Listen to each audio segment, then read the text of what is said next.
Welcome, my dear student. Today I am going to teach you Home Science, chapter number 8, Communicable and Lifestyle Disease. So, students, ये इसका जो meaning है communicable and lifestyle disease का मतलब होता है क्या कुछ जो बीमारियां हैं वो हमें हमारे लाइफस्टाइल से होती है, कुछ बीमारियां जो है हम जब लोगों के साथ इंटरेक्ट करते हैं उससे होती है. You have learned about the role of nutrition and environmental sanitizations for maintaining goods. हम ऑलरेडी पढ़ चुके हैं जो है न्यूट्रिशंस के बारे में और इन्वायरमेंटल सैनिटाइजेशंस के बारे में, साफ सफाई के बारे में कि किस तरह से हमें साफ सफाई को मेंटेन करना है. We all know that for happy living it is necessary, ये बहुत ज़रूरी है, remain healthy and free from disease, बीमारियों से दूर रहने के लिए साफ सफाई बहुत ज़रूरी है. However, you must have seen people suffering from disease. A disease makes a person weak and vulnerable to more suffering. बीमारियों के कारण लोग ज़्यादा परेशान होते हैं या जो है बीमारियों के कारण उन्हें वीक हो जाते हैं, कमज़ोर हो जाते हैं. Do you know that a disease is prolonged may also result in disability or death. कई लोग जो है डिसेबल हो जाते हैं और उनकी मृत्यु हो जाती है. They may be a result of fluty eating and living habits, उनका जो लाइफस्टाइल है, जो खाने की जो तरीके हैं, like diabetes and hypertension. Many of these diseases such as hypertension, heart disease and diabetes can only be controlled but not cured. ये जो चीज़ें हैं सिर्फ कंट्रोल हो सकती है, ठीक नहीं होती है. In this lesson you will study about diseases which occur because of infections and faulty lifestyle. You would also learn about their preventions, cure and control in order to lead a productive life. यहाँ पर आज हम सीखने वाले हैं कि कैसे हमें ठीक हो सकते हैं या कंट्रोल कर सकते हैं अपने जो बीमारी है या अपने लाइफस्टाइल को ठीक तरह से वो संभालने के लिए. What is the disease? ये जो बीमारी के कीटाणु क्या है? Disease is a state of discomfort in which the normal functioning of the body is affected. बीमारियां या बीमारी के कीटाणु क्या है? जब भी वो हमारे शरीर में आते हैं तो हम नॉर्मल नहीं रहते हैं और हमारी बॉडी जो है नॉर्मल फंक्शन नहीं करती है. Disease is a state of discomfort in which the normal functioning of the body is affected. The state of disease is the opposite to the state of health. ये पूरी तरह से उल्टा हो जाता है. हम फिट होते हैं लेकिन फिर हम अनफिट हो जाते हैं. Do you remember how health has been defined? हमने हेल्थ का डेफिनेशन देखा था. Go back and read lesson 7. हम लेसन 7 में देख सकते हैं. You must have notice that when a person has a disease there are certain sign and symptoms. हमने देखा था सिम्टम्स जो है अलग अलग सिम्टम्स होते हैं. फिजिकल, सोशल जो है सिम्टम्स होते हैं. अगर हम सोशली फिट है तो उसका क्या सिम्टम्स है?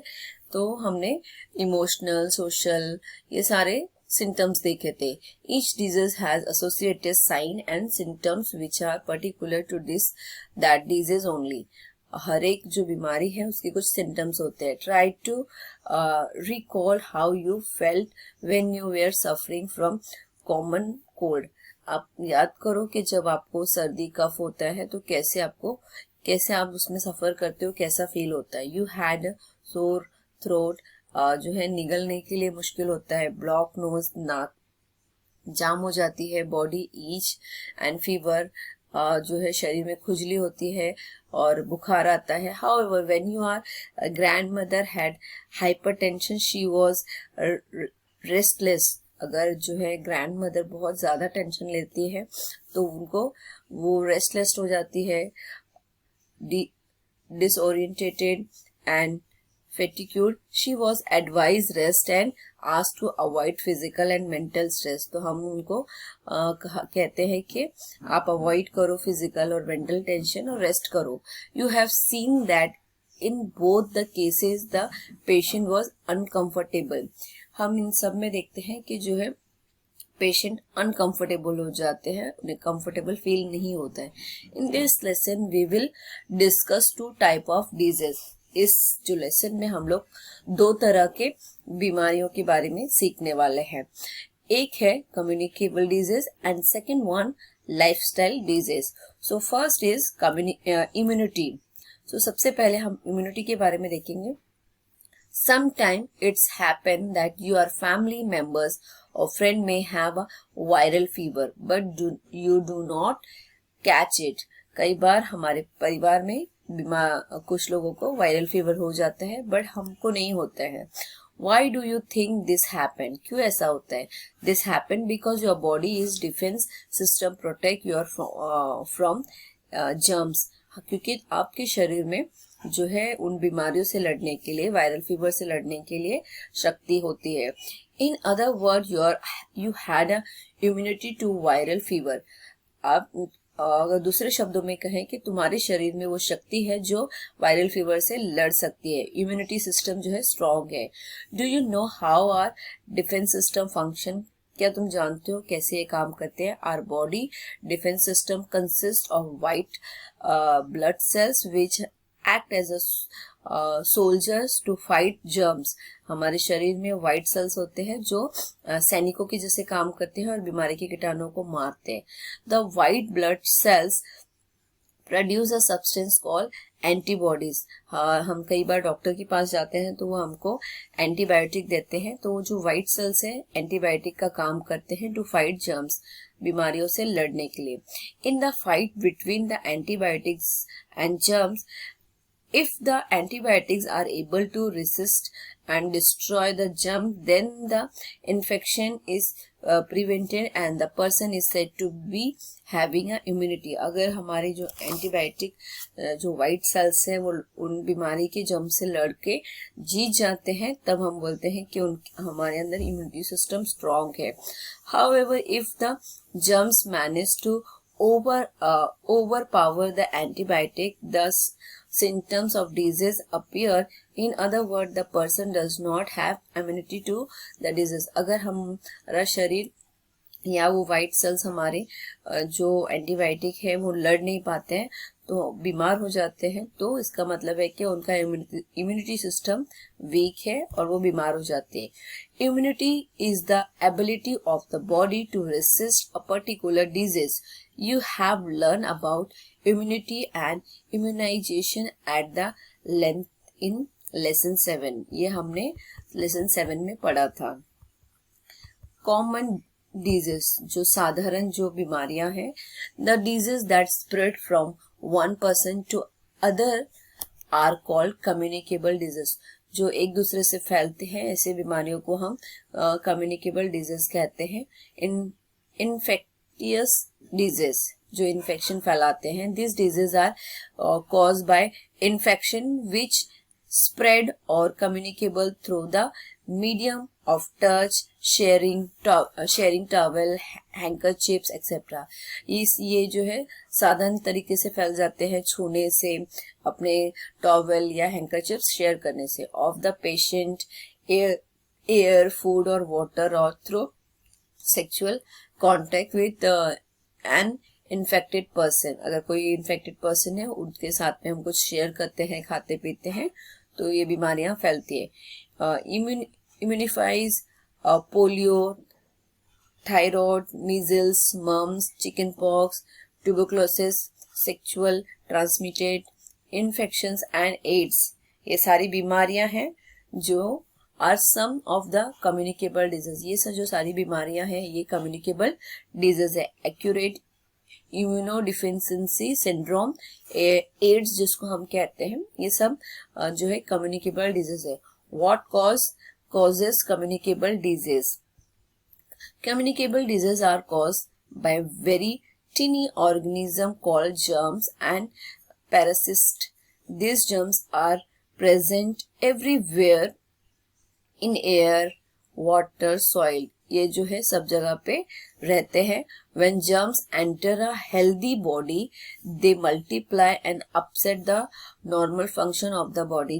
कोई भी बीमारी के कीटाणु किसी भी स्वस्थ व्यक्ति के शरीर में जाते हैं तो वो उसे अस्वस्थ कर देते हैं, बीमार कर देते हैं. This produce symptoms of disease, जो कि हमें सिम्टम्स नजर आते हैं. If a person consumes infected food or water, the symptoms of disease may not develop immediately. Symptoms के बाद भी कुछ समय तक हमें नजर नहीं आते हैं. The germs take some time to grow in sufficient number to produce the symptoms of the disease in body. कुछ टाइम लेते हैं, उसके बाद जो है बीमारी के सिम्टम्स हमारे बॉडी में नजर आने लगते हैं. This gap of time between the entry of germs into our body and appearance of symptoms of the disease is called the incubation period. ये जो टाइम पीरियड है जब जर्म्स हमारे बॉडी के अंदर जाते हैं और कुछ समय के बाद उसका जो है सिम्टम्स नजर आते हैं, उस टाइम पीरियड को इंक्यूबरेशन टाइम पीरियड बोलते हैं. A person suffering from thyroid,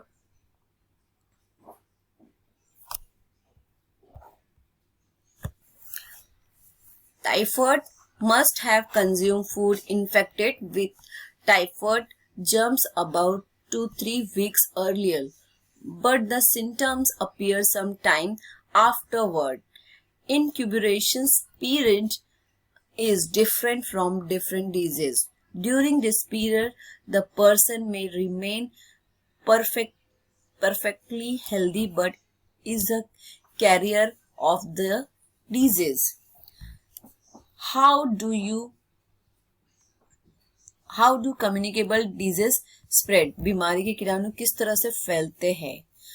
You know that germs are present everywhere around us and they can spread through 4 modes.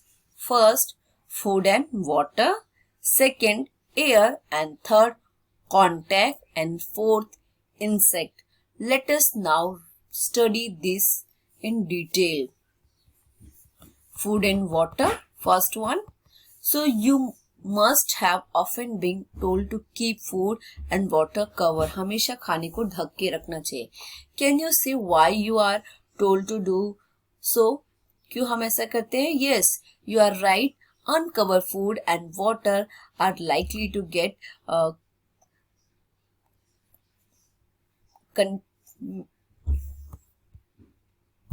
contaminated with germs and spread disease. Do you know how else food and water can get contaminated?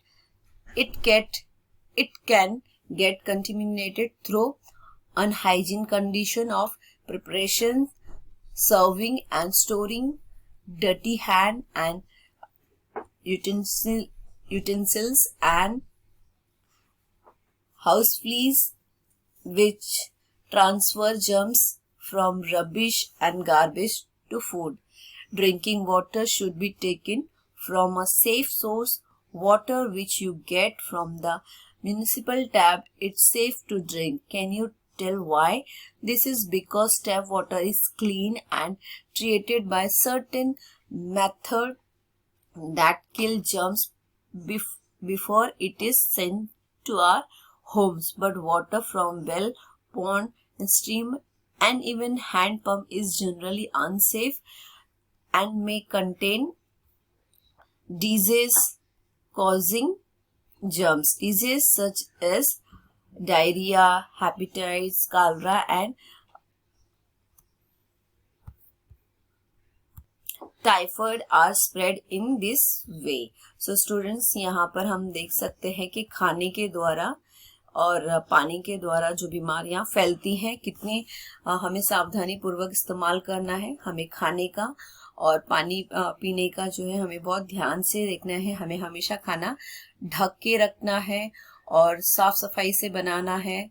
ये सारी चीजें हमें इस्तेमाल करना है। हम कई बार बाहर से कुछ भी खाते हैं, कहीं से भी पानी पीते हैं जो हमारे लिए बहुत ही डेंजर होता है और जिनसे हमें ये सारी बीमारियां फैलती हैं, टाइफाइड वगैरह।